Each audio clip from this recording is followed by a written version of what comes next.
Well, happy snowy Sunday to you. If you're watching in the future, we had an actual blizzard where the weatherman predicted it and it happened. And so we're only doing services online, no physical services. But hello to all of our Wheatfield and Hebron people who normally join us and those of you who regularly are online.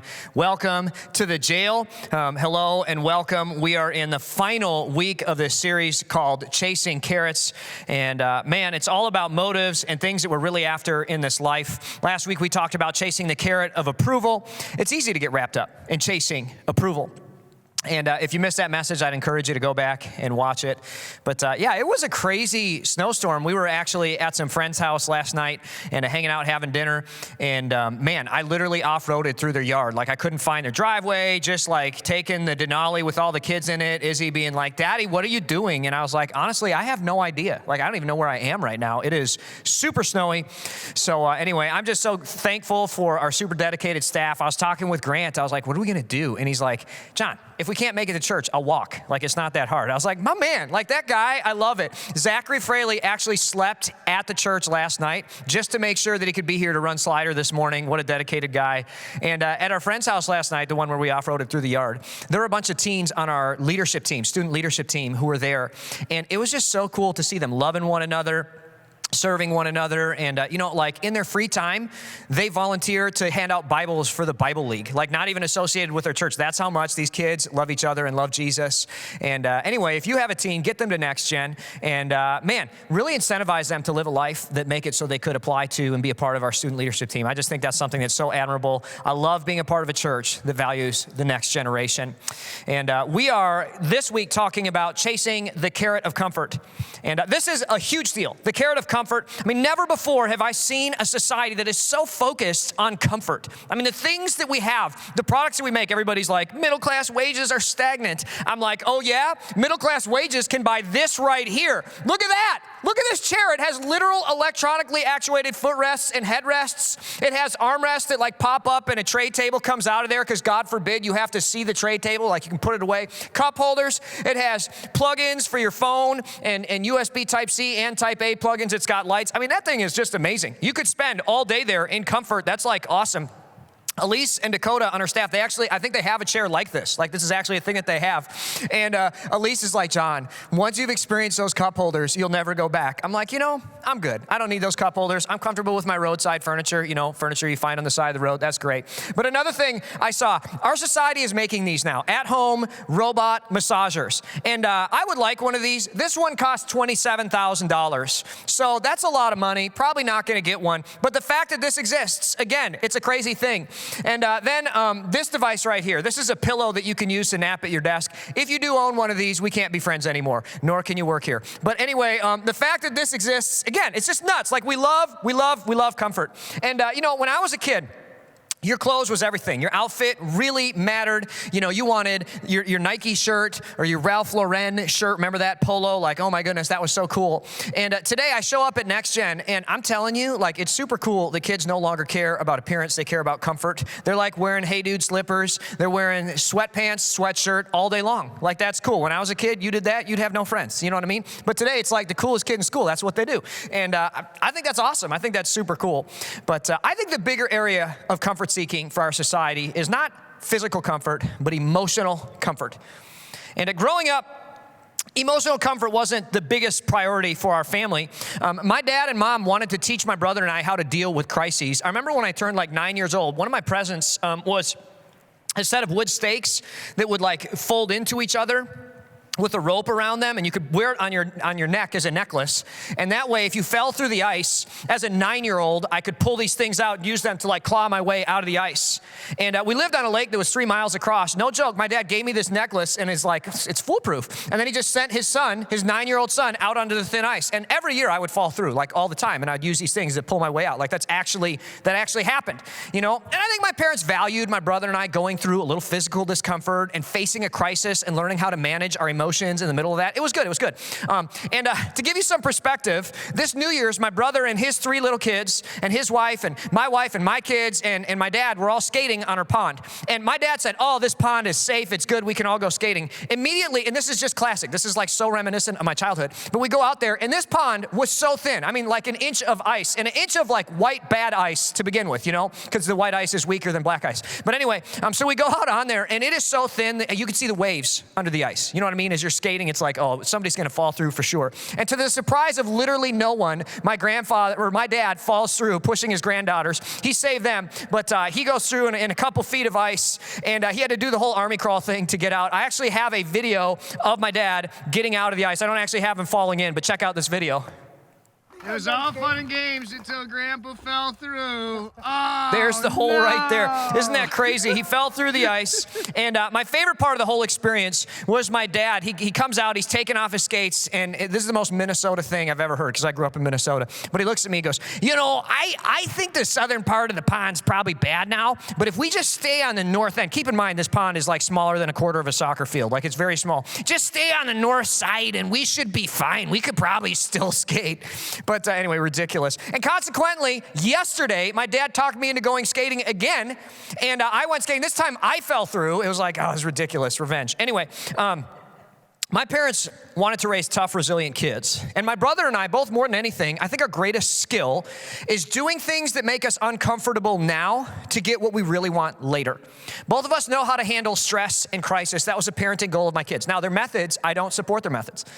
Just to be clear, I have a 9-year-old right now. My oldest daughter's 9. And the thought of giving her a wood stake necklace that she can use to claw her way out of the ice and then slapping her on the rear end saying, yeah, just go out there and have fun, Izzy. Just be safe, okay? I'll be up here in the house not watching. Go ahead, yeah. No way, not a chance. I would not do that.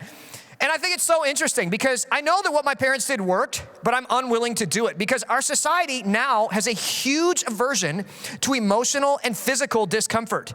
If anything makes you emotionally uncomfortable, we say, well, you shouldn't have to do it. And this is so tragic. I think one of the greatest things in life come from learning to deal with emotional and physical discomfort, walking through it and experiencing what happens on the other side of that. And the latest generations are terrible at handling emotional discomfort. Millennials, Gen Z, think about the things that give us anxiety. Driving on the freeway, going to the mall, meeting people face to face, actually doing a phone call instead of texting. It's like, oh, I don't know if I can handle it. And here's the bigger problem with comfort and approval. There's no amount that's enough. It's like, there's no amount. I mean, think about this. If you have the ultimate day of comfort where you sit in your magic chair, you know, with electric everything and cup holders, and you just binge watch Netflix all day long, you're profoundly comfortable all day, but at the end of the day, you feel terrible, horrible. Why? Because it turns out that the endless pursuit of emotional and physical comfort does not lead to spiritual comfort and satisfaction. And I think this is something, even if you're an atheist, you can get behind. We've all been in that situation. And this is why so many people spend their whole life pursuing what they think they want, which is emotional and physical comfort. And they get it. They retire at 55 in a nice place and all this stuff, but they're still empty inside because you don't really want emotional and physical comfort. What you want is spiritual satisfaction.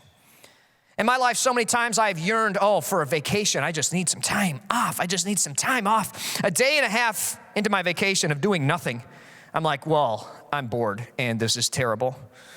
I think we live in a society that says any amount of emotional or physical discomfort is too much. If your marriage is hard, just quit. Just leave. Oh, you're so courageous for choosing emotional and physical comfort over, laying down your life for your spouse and for your kids and for your future. Oh, if you don't like your job, just quit. Just change careers. It's, better to be happy than uncomfortable. If you don't want to serve your spouse for months on end, that's okay. What's interesting is in marriage, obviously, physical intimacy can bring a great level of satisfaction for both couples. And in the 1950s, couples experienced that much more frequently than they do today. There's something today called a sexless marriage, which is actually very, very common. Many marriages in America are that. And it's interesting because I think in order to have intimacy, you have to walk through a level of physical and emotional discomfort. And I think there's a great joy that comes, obviously, afterward. But for so many people, we're unwilling to do that. We don't experience the joy that comes from it. And that's one of the quintessential examples of this. And just like the intro to this message, I think so many of us are like the hamster in the spinning wheel, chasing comfort and not getting it. We always want it, but we never get there. It's interesting to see society's teaching on this. Jesus actually teaches something very, very different. And I think today you're going to find Jesus and his disciples' teachings kind of surprising when it comes to comfort. In Matthew 10:22, Jesus says, all the nations will hate you because you're my followers, but everyone who endures to the end will be saved. Jesus right there, he's like, yeah, if you want to be a Christian, physical and emotional comfort, not going to happen. 14 chapters later, he says, then you'll be arrested and persecuted and killed, and you'll be hated all over the world because you're my followers. That's being a Christian. not physically or emotionally comfortable. Paul, the greatest pastor of all time, says, yes, everyone who wants to live a godly life in Christ Jesus will suffer persecution, emotional and physical discomfort for sure. John, Jesus' best friend, says, so don't be surprised, dear brothers and sisters, if the world hates you. Boy, that's becoming more and more real today, too. And it's not like the first time that Christendom has faced persecution, discomfort, and the world hating us. This is what Jesus says will happen when you follow him. First Peter, okay, Peter is Jesus' loudmouth assistant. Peter says, of course your former friends are surprised when you no longer plunge into a flood of wild, destructive things. So they slander you. And so many people who are new to Christ, at first your friends are like, hey, that's great, do you, and then you're like, hey, but I'm not gonna do those things that I used to do. I still love you, I won't do those things. And they're like, what's wrong with you? You're terrible. It happens. Physical and emotional discomfort for following Jesus. And check this description out of all the disciples. It says, in the book of Acts, all the apostles left the high council rejoicing that God had counted them worthy to suffer disgrace.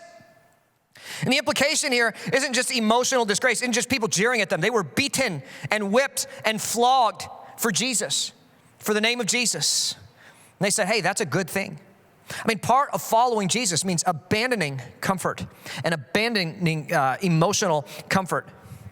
Jesus' quintessential statement in Matthew on this, I say for last, it says, then Jesus said to his disciples, if any of you wants to be my follower, you must give up your own way, take up your cross, and follow me. He literally says, if you want to follow me, you better be ready to face government-sanctioned execution, death. Not necessarily that you will, but that's how far faith goes. We believe that Jesus made all things, holds life and eternity in his hands. There's nothing on earth that should deter our faith from him. He says you should be willing to die for this. And I hear that, I'm like, man, that's not emotionally or physically comfortable, but this concept of abandoning comfort is one of the most universal things in all of the Bible, Old and New Testament. Following God means abandoning these things, especially in the New Testament. Every apostle is united around this concept when following Jesus. And here's the thing.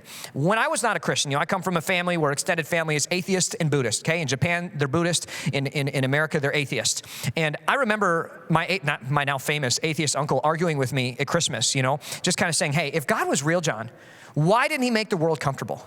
And for the longest time, I get hung up on that. I'd be like cornered thinking, oh, why didn't he? That's a good question. What's wrong? But then all of a sudden I started thinking, that's kind of a silly question. Because people don't follow Jesus because he makes us comfortable. We follow Jesus because he's true, because he's real. And he'd always get me with this logical fallacy, and I'd start thinking like, oh yeah, why didn't he? If he's all powerful, why didn't he? But I think that's the wrong question. Obviously, I don't look at science and say, I don't really like physics and science because of the way it discriminates against the elderly's hips. I just think that the way that gravity causes old people to break, it's really age discriminatory. I don't like the way that biology and genetics discriminates against marginalized people of color with sickle cell anemia. I think that's wrong, and I just think that science and biology and modern medicine are really problematic and racist. And I just don't think that I can continue to believe in or follow these doctrines. Because it's like, wait a minute. We don't believe in science because we like it. We believe in science because it's true. And I realize, look, God is real. Something doesn't come from nothing. Intelligent design doesn't come from no intelligence. All of the science, all of the data that we have indicates that God created the heavens and the earth and the universe. And so I'm going to sit here and instead of asking, why didn't God do it my way, which is essentially what my uncle was talking about, I'm going to ask, since God did it this way, because it is what it is, how should I now live? And here's what I've realized when it comes to comfort. There's something called the latitudes of prosperity. And the latitudes of prosperity, this map, it's not that great, but basically the greener the country, the more productivity per capita there is. And what we know is generally in the northern latitudes and southern latitudes, we have very prosperous countries. So North America, Canada, Northern Europe, interestingly, much more productive than Southern Europe, okay? Southern Russia, Northern China, Northern Japan, and then in the South, the same things. That's where people are the most productive. And if I were to ask you, hey, where do you think, what climate would make people most productive? You would look at me and say, oh, Hawaii, of course, Hawaii, Florida, warm places. But that's actually wrong. The most prosperous latitudes are places where there's not always comfort, where there's winter, where winter's coming. Comfortable latitudes have produced cultures that work less hard and fight amongst themselves. The native culture of Hawaii and Polynesia had an abundance of food resource. They did not need to work to survive very hard. They instead developed a culture that was actually didn't work that hard, and they had a warrior culture that was beautiful but very stagnant and not innovative. And they're not unique. Circle the globe in warmer, safer, more abundant climates. And man, they don't do that well. They're not that productive per capita. But circle the country in places that have winter, that have discomfort. It forces innovation and it forces growth. Manual labor productivity per hour in America is really interesting. It's slower and less productive in southern states than in northern states, according to several different home builders, construction companies, and several academic research projects. I actually had a friend in Minnesota who had a construction company that would constantly send Minnesota work crews to the south. And it turned out for southern construction companies, it was cheaper to hire a northern work company to transport them down there and to house them and to have them work on the job. Their labor was actually more per hour in Minnesota, but they were so much more productive, it was cheaper to bring them all the way down there and do that than hire southern work crews. Because northern culture, the climate causes us to work harder. In other words, not being comfortable makes you more productive. If you want to do great things with your life, if you want to change the world as a person, you have to understand that you can't pursue comfort. I think that comfort is the enemy of greatness, growth, and spiritual satisfaction in life. God literally tells us He has this plan for us to bless all the nations of the earth. That's what He wants. He wants us to bless all the nations of the earth. And I think the reason that God allows us to suffer and to get uncomfortable is because, number one, He wants us to grow, and number two, this is how we bless the world. And recently, I've seen a trend of bad theology in Christian culture regarding physical and emotional comfort. And the problem is, this stuff sounds good, but it's fundamentally not biblical and not Christian. And I've seen this bad theology everywhere, especially on Instagram from progressive Christian authors. And I see it on Facebook ads, I see it on t-shirts, and it's not just untrue, it's literally the opposite of what Jesus and His disciples teach us. And I just read all those verses from the New Testament. It's very, very clear, we have to suffer for Christ. And what I've seen is a lot of people basically saying, you don't need to suffer to be a Christian. God is just here to make your life easy. So what I want to do is I want to teach you to see these things. I want to show you 3 lies about comfort that I see in Christian circles. And I want to be clear, don't be embarrassed if you post these things. Don't be embarrassed if you've written these things. I'm not trying to shame anyone. I want to teach you to see these things. My wife and I have both wanted to believe these things. We see these things like, oh man, that sounds great. That sounds awesome. But I want to teach you to discern truth from lies, and I want to show you how to replace an ungodly belief, a theologically incorrect statement, with a godly true statement. So that's what we're going to do. We're going to look at these 3 things, and I'm going to show you godly truth in place of them. The first one that I see all the time, this lie I see, you are enough. You're enough. You're enough. And doesn't that sound good? You're enough. You're worthy. You're beautiful. You are exactly what your child needs. Don't ever doubt that for a second. You are enough. Rachel Hollis says, girls, stop apologizing. You're enough just the way that you are. You are enough. We see posts like this all the time. And these sound really good on the surface, don't they? All of them are said by progressive Christians, and all of these statements essentially say, you're not sinful. Oh man, that sounds good. I'm fundamentally good in nature. That sounds really good. I want to believe that. The problem is, and you can be an atheist and know that's not true. We don't have to teach our kids to be bad. We have to teach them to be good continually. I want to believe that I'm exactly what my child needs. I want to believe that I am enough as a parent, but it turns out I'm not enough. I don't want to teach them to be they need Jesus. They don't need me. Sometimes I need to apologize to my kids. The other day I came home and basically yelled at everyone in my house for 10 minutes straight for basically no reason other than the fact that I was hungry.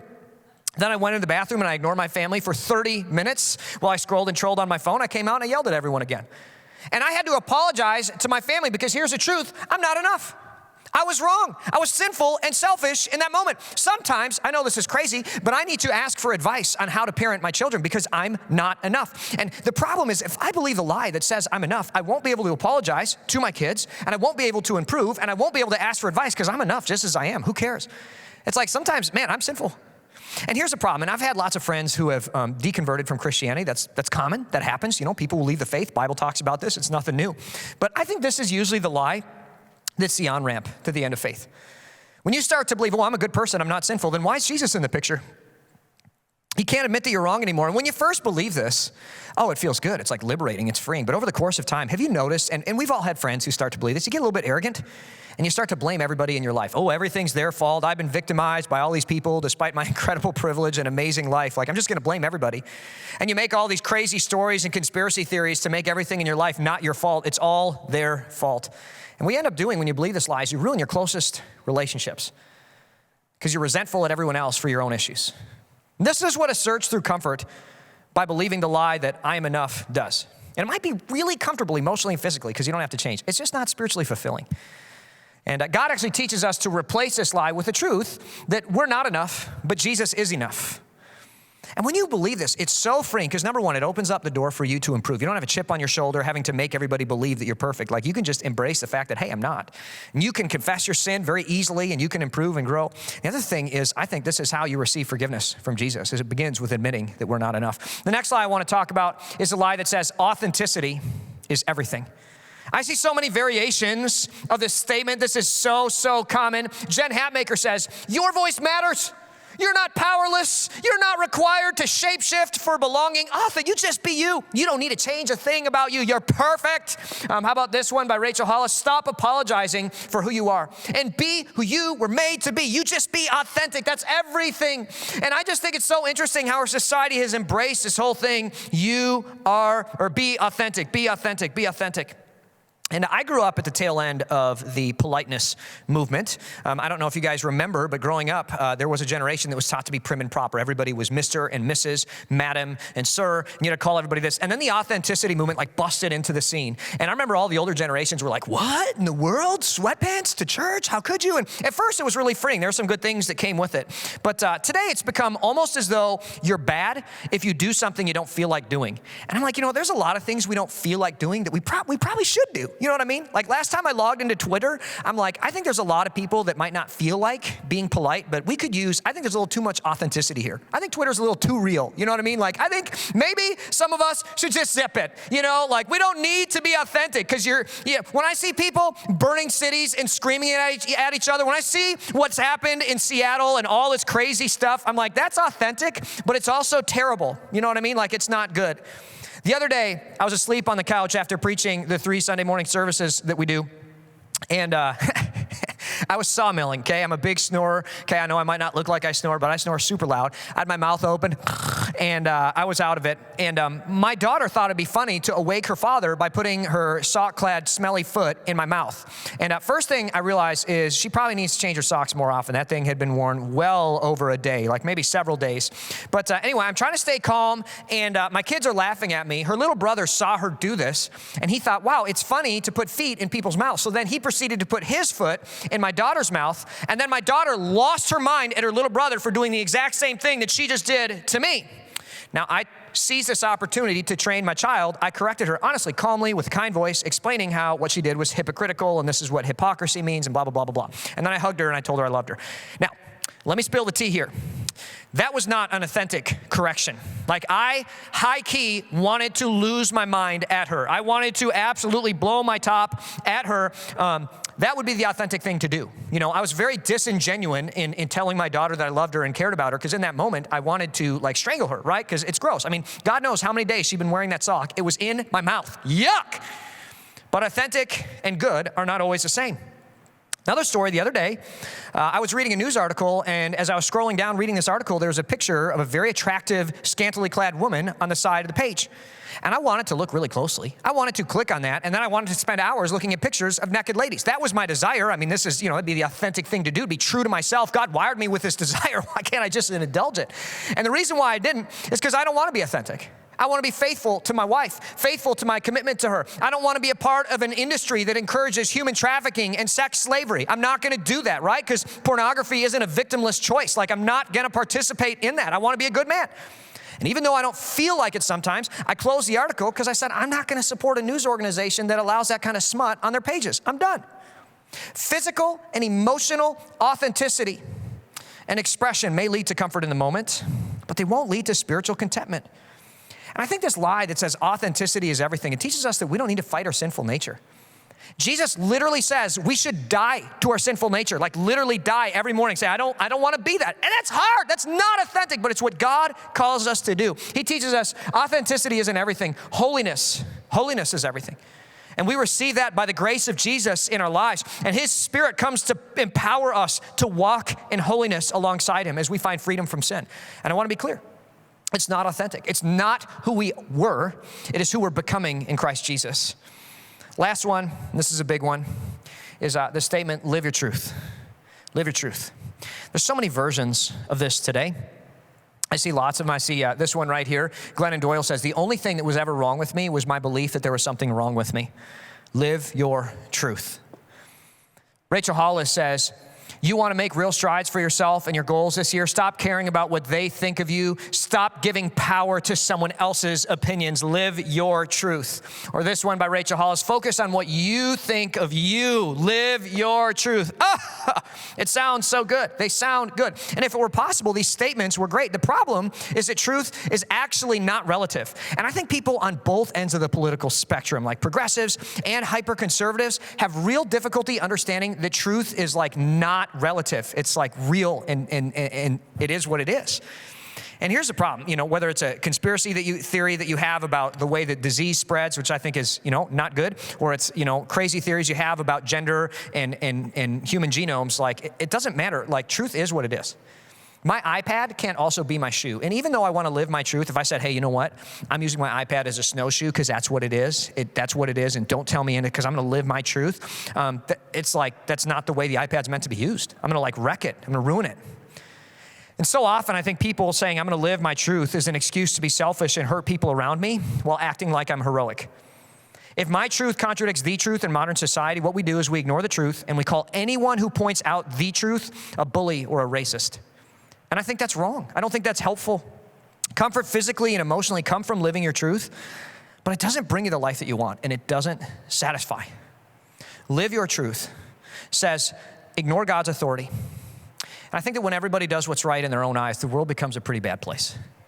And I think that's what we're experiencing a lot of today, is everyone doing what's right in their own eyes. And it hurts people, and it hurts truth, and it hurts objective science. I love being a part of Christianity, because I think it is the one major world philosophy that really values finding the truth. If you think about most of the discoveries in the modern era, most of the things that led to the modern era that we have, all the conveniences that we have with science and technology, most of it came from Christians who value the teachings of Jesus. And this is a matter of historical fact. It's kind of cool to think about. I love Jesus. I love that he is the way, the truth, and the life. And there is an objective truth. Jesus teaches us that instead of living your truth, he says, live according to the truth that his word, or that is revealed in his word and what is revealed in the world. I want us as a people to be committed to that. And that's what I love about Christianity as opposed to secularism, which doesn't really value the truth any longer. By way of review, I want to show you our godly beliefs in place of our lies. The lie says you are enough. Jesus teaches us you're not enough, but Jesus is enough. The lie says authenticity is everything. Jesus says, no, holiness is everything. And lastly, the lie says live your truth. God says live God's truth. And look, as we close, I still remember so many times going skating with my dad, especially in the fall. And in the fall, we lived on this big lake, but we would actually walk to a pond near our house called Hamlin Pond. It was a couple blocks away. I remember going to this pond, and sometimes the ice would be so thin, only half the pond would be frozen. The other half would be melted. My dad would walk out there, and he'd do the big old jump, and you'd see waves going in every direction under the ice and spiderweb cracks. And then he'd say, come on out. It's safe, John, it's safe. And I would remember falling through in past years, and I would remember walking back from Hamlin Pond with, cold ice water in my feet, a couple blocks, shivering and feeling so cold. And I'd be afraid of going out with my dad. And he'd call me out to join him. And all of me wouldn't want to do it. I would be so uncomfortable. I'd be like, I don't want to, it's so cold. But then I would, every time, inevitably. And we'd have a great time. And I wasn't certain if the ice would hold. In fact, sometimes it wouldn't. I still had questions, I still had doubts, but I went out on the ice with my dad, and at the end of the day, it was good. It was a great time, some of my greatest memories of my childhood. I still remember thinking the same things about Jesus. I still had some unanswered questions. There were feelings of cold and uncomfortableness, but I went out on the ice of faith. I still don't understand. I still don't understand why God does the things that he does sometimes. Sometimes I still feel like I've fallen through the ice. I'm still not comfortable with some of the things that God calls me to do, but God doesn't call us to comfort. He calls us to faith, to truth, and to love. And even though it's not comfortable emotionally or physically, I have decided to follow Jesus. I follow him because he is true. I follow him because I value human life, and I see that his teachings do lead to the highest level of human prosperity on earth. And I follow him because he does win in the end. At the name of Jesus, every knee will bow on heaven, on earth, and under the earth.